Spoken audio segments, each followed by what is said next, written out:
Be me, 26, living with my boyfriend Ryan for the past 8 months. I thought we had something real, you know? But lately, I'd been noticing things. Red flags I couldn't ignore anymore. It was Sunday night, around 9 p.m, when everything came to a head. Ryan had just gotten back from his weekly basketball thing with his college buddies, still in his gym shorts, sweaty, holding his duffel bag like he'd just conquered the world or something. The apartment smelled like the vanilla candles I'd lit hours ago, waiting for him. I was sitting on the couch, laptop open. I'd been doing research all evening, articles Mara had sent me, Reddit threads, that Instagram account about recognizing toxic patterns. My heart was pounding, but I knew I had to do this. For us. He didn't even make it to the bedroom before I started. We need to talk. He froze, that confused puppy look on his face. Okay? Let me just... No now. This is important. I watched him set down his bag slowly, like he was defusing a bomb. Good. He should take this seriously. I've been thinking a lot about us, I said, trying to keep my voice steady. And I think you need help. Help with what? Ryan, you go to the gym like 6 times a week. You're obsessed with getting bigger, with muscle mass. Do you know what I read today? Men who prioritize physical strength like that, it's rooted in misogyny. It's compensation for emotional inadequacy. And honestly, it can be a precursor to violence. His face did this thing, like he couldn't process what I'd just said. Violence? Babe, I've been working out since high school. You knew this when we met. That's not the point. The point is why. Why do you need to be that big? Who are you trying to intimidate? I'm not trying to intimidate anyone. I just like... And these basketball nights, I continued, because I needed to get it all out. Every single Sunday. You've never missed one for me. Not once. That's you choosing your boys over our relationship. That's emotional unavailability. They're my friends. Friends you make inappropriate jokes with. Friends who reinforce toxic masculine behavior, especially Jake. I practically spat his name. That guy is a walking red flag and you don't even see it. Ryan ran his hand through his hair, still standing there like an idiot. Where's this coming from? It's coming from the fact that I care about you. About us. Do you remember when we watched A Star is Born? You didn't cry? Not even during the ending. That's not normal, Ryan. That's emotional suppression. I didn't feel like crying. Exactly. You don't feel things the way you should, and you're so obsessed with this promotion. You brought your laptop on our anniversary weekend. You work like 50 hours a week. You value your career over our relationship. I could see him trying to formulate responses, but everything he said just sounded like defensiveness, which, according to the articles I'd read, was classic toxic behavior. I don't understand, he finally said. I thought we were happy. That's the problem, Ryan? You don't see it. You don't see how these patterns are hurting us. I took a breath. This was it. I found a therapist, Dr. Richardson. His office is downtown. He takes our insurance. I booked us for next Wednesday at 6 p.m. You booked us for therapy? If you actually care about us, you'll do this. If you refuse, I let that hang in the air. Then I know where your priorities are. He stood there for what felt like forever. Then, quietly. Okay. Yeah. If you think we need it, okay. I felt this rush of relief. See? He did care. He was willing to work on himself. That night, lying in bed next to him, I felt like I'd done the right thing.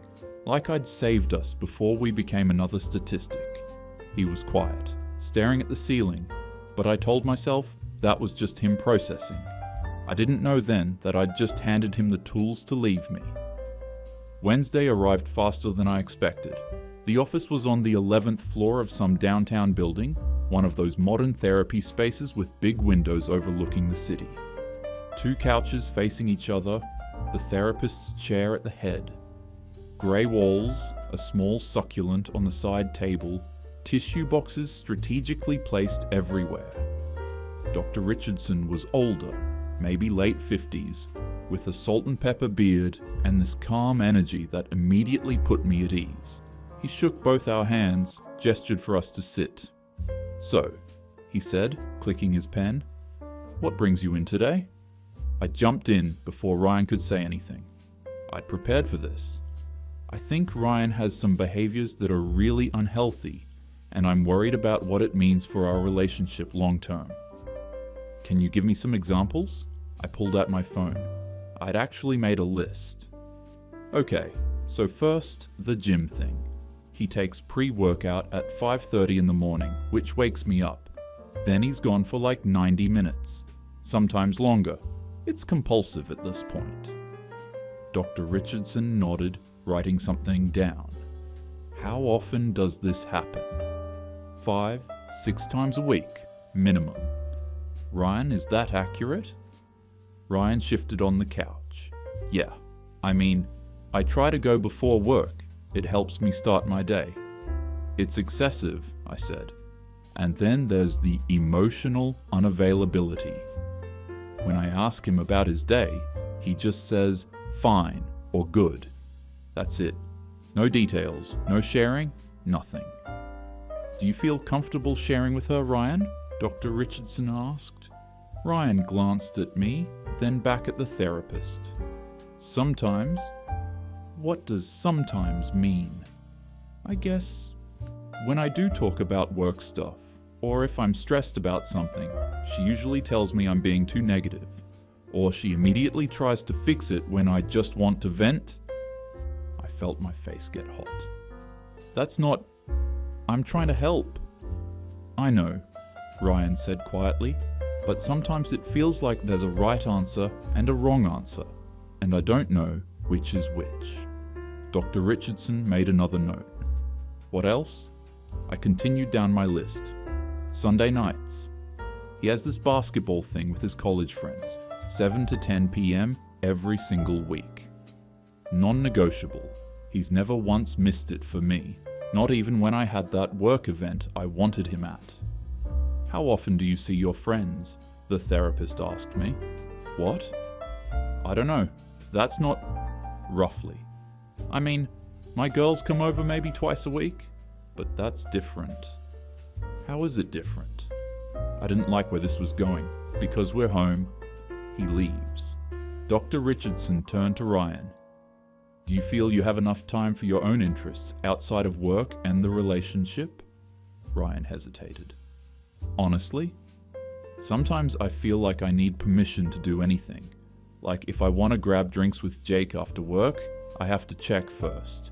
And even then, she'll make comments about it later." "That's because Jake is a terrible influence," I interjected. "He makes sexist jokes. He's still single at 28. There's a reason for that." "Have you met Jake?" Dr. Richardson asked me. "I've met him twice." That was enough. The session continued like that.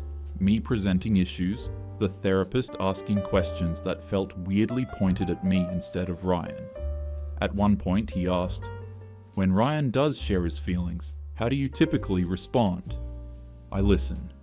I'm supportive.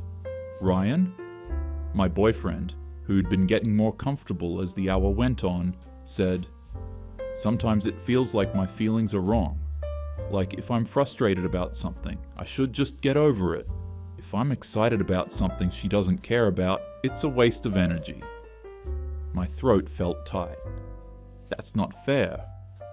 "I'm not trying to be mean," Ryan said. "I'm just answering the question." When the session ended, Dr. Richardson scheduled us for the following week. In the Uber home, I was quiet, replaying everything. Ryan stared out the window. Back at the apartment, I immediately went to the bedroom and called Mara. "How'd it go?" "I don't know," I said, keeping my voice low. The therapist kept asking me weird questions. like he was defending Ryan's behavior instead of addressing it. Girl, how old is this therapist? I don't know, 50s. There's your problem. Old school guys don't understand modern relationship dynamics. They still think men should be able to do whatever they want. Maybe you're right. Do you want me to send you some resources? There are therapists who specialize in toxic masculinity. Yeah, send them. But even as I said it, something nagged at me. Ryan had seemed different in that session, more honest than he'd been in months. I pushed the thought away. This was going to work. It had to. The next few weeks were strange. Ryan had gone to a couple solo sessions. Dr. Richardson said it would help him open up more freely, which I wasn't thrilled about, but whatever. And I started noticing changes. Small things at first. Like Saturday morning, I woke up at 7:15 and Ryan was already gone. Gym. Normally he'd text me when he was leaving, but my phone was empty. I texted him, "Where are you?" 20 minutes later. Gym. Home by 7:30. No apology. No explanation. Just that. When he got home, I was sitting at the kitchen counter. "You didn't text me you were leaving." "Didn't think I needed to." What's that supposed to mean? It means I went to the gym. Same as every Saturday. My chest tightened. It's called consideration. He just nodded and went to shower. Then there was Jake. Ryan made plans with him on a Thursday without asking me first. When I pointed out that Thursdays were our cooking night, he shrugged. "We can do tomorrow instead." "That's not the point." "What is the point?" "The point is, you didn't even check with me. I'm making plans with my friend." I didn't think that required permission. Like I was some kind of controlling psycho. By the third week, I knew something had shifted. Ryan was pulling away, and therapy was making it worse, not better. Sunday afternoon, I asked him to meet me at the coffee shop around the corner. Neutral territory. I'd already ordered my oat milk latte when he arrived. "What's up?" "We need to talk about therapy." "I think it's making things worse. You've been different. Distant." He took a sip of his black coffee. "Different how?" "You don't check in anymore. You make plans without considering me. You're cold." "I'm setting boundaries." There it was. That word he'd probably learned from Dr. Richardson. "Boundaries?" I repeated. "Is that what you're calling it?" That's stonewalling. It's one of Gottman's 4 horsemen, one of the biggest predictors of relationship failure. "I'm not stonewalling you. You'll barely talk to me anymore. Because when I do talk, you tell me I'm wrong. About how I feel, about what I want, about everything." My hands were shaking. "That's not true." "Isn't it?" We sat there, the coffee shop buzzing around us. "Do you even want this anymore?" I asked quietly. "I don't know. Do you want me? Or do you want some version of me that doesn't exist? That's not fair. I think we need to talk to Dr. Richardson. Together." I scheduled an emergency session for Wednesday. Wednesday came too fast. We sat in our usual spots. Dr. Richardson looked between us with that calm expression. "So you both wanted to meet? What's going on?" I launched in immediately. Ryan's been different since starting therapy. More closed off, less communicative. He's not working on the issues. If anything, he's getting worse. Dr. Richardson turned to Ryan. "How do you feel things have been going?" "Honestly, better. For me at least."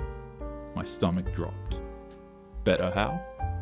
"I feel like I can breathe, like I don't have to apologize for existing anymore." "That's dramatic," I said. Dr. Richardson held up a hand. "Let him finish." Ryan continued. "I've been thinking about what we talked about in solo sessions, about how it's normal to have hobbies, how friendships don't mean I'm avoiding intimacy. how going to the gym doesn't make me a bad person. It's not about... Then what is it about? Ryan asked, looking at me. Because every time I do something for myself, you find a way to make it a problem. Dr. Richardson leaned forward. Can I ask you something? Why do you need to know where Ryan is at all times? I just like to know he's safe. Does he check in with you about your whereabouts? That's different. How? I felt cornered. I'm not the one with the problem. What problem does Ryan have? The toxic masculinity, the emotional unavailability. That's why we're here. Dr. Richardson set down his notepad. I want to share something I've observed. Ryan goes to the gym regularly. That's healthy. He maintains friendships. That's emotionally intelligent. He works hard at his career. That's ambition. What I've noticed is that whenever Ryan sets a boundary, you reframe it as a character flaw. When he takes time for himself, you call it abandonment. Can we explore why his independence feels threatening to you? The room went silent. My face was burning. I think we need a different therapist. Someone who specializes in male behavior patterns. Why?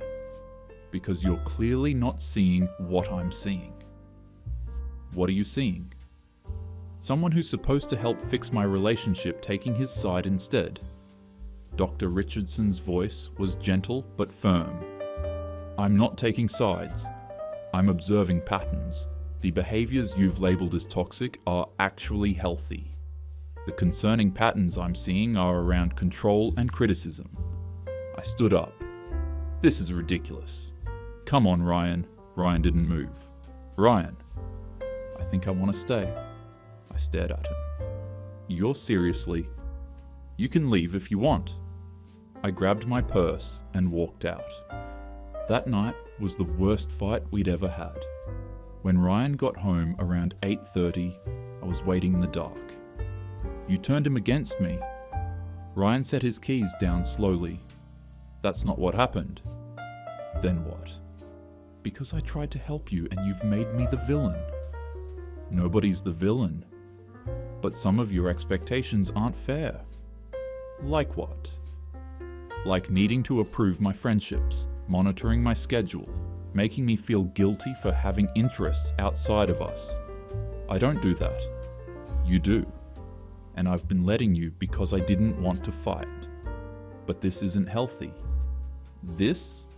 Or me? The dynamic? I felt tears coming. So you're giving up? I'm telling you how I feel. Using language, he fed you. He asked questions. I answered them. And it made me realize I've been walking on eggshells for months. Oh, poor Ryan, having a girlfriend who cares about his emotional growth. You don't want my growth. You want me to be someone I'm not. I was crying now. I just wanted you to be better. Better than what? I have a good job, good friends. I take care of myself. What's actually wrong with me? I couldn't answer. He grabbed his keys. I'm going to Jake's. I need space. Of course. Run to Jake. He stopped at the door. Jake actually lets me exist without making me feel like I'm constantly failing. Then he was gone. Saturday night, Becca's birthday party. Rooftop bar downtown, string lights and city views. I almost didn't go, but Mara insisted. After my second glass of wine, standing with the girls near the bar, it just came out. Therapy has made him completely different, like he's totally shut down. Mara jumped in. I told you, male therapists always side with men. Brotherhood thing. Right? And now he acts like I'm controlling. Sophie made a sympathetic noise. They can't handle accountability. My ex did the same thing. The worst part? He says I'm the toxic one. Me. Because I asked him to be emotionally available. Honestly, Jess said, if he's not willing to grow, cut your losses. I was nodding when I heard a voice behind me. She's been trying to break you down since month 6. I turned. Jake was there, standing with Ryan by the railing. Ryan, who I didn't know was here, who'd heard everything. Our eyes met across the rooftop. He'd heard it all. I left early, got an Uber home, sat on the couch in the dark. He came back around midnight. We need to talk. I'd been planning apologies, explanations, but when I looked at him, I knew nothing would matter. He sat in the chair across from me, not next to me. I'm done. Ryan, let me say this. You monitor where I am constantly. You criticize my friendships. You shame me for hobbies. You use therapy language to shut down conversations. When I set boundaries, you call it toxic. When I'm happy, you find the problem. I was trying to help. No. You were trying to control me.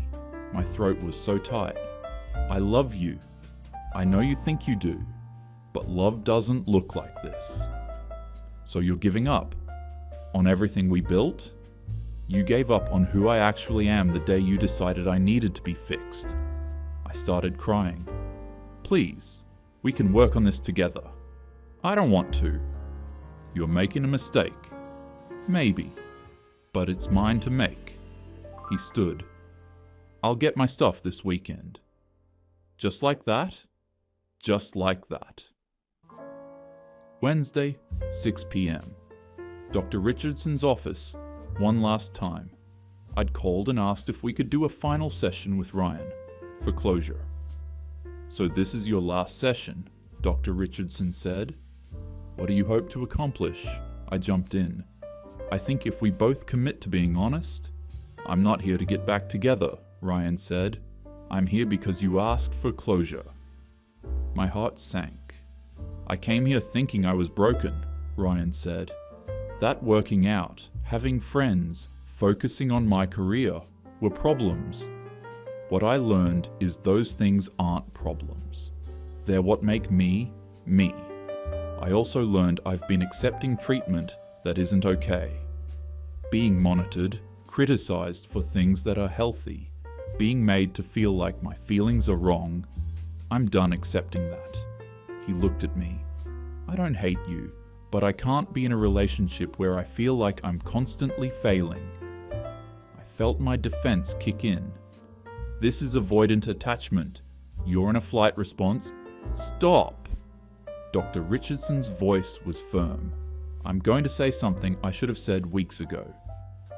What I've observed is you pathologizing normal, healthy behaviors. Going to the gym isn't toxic.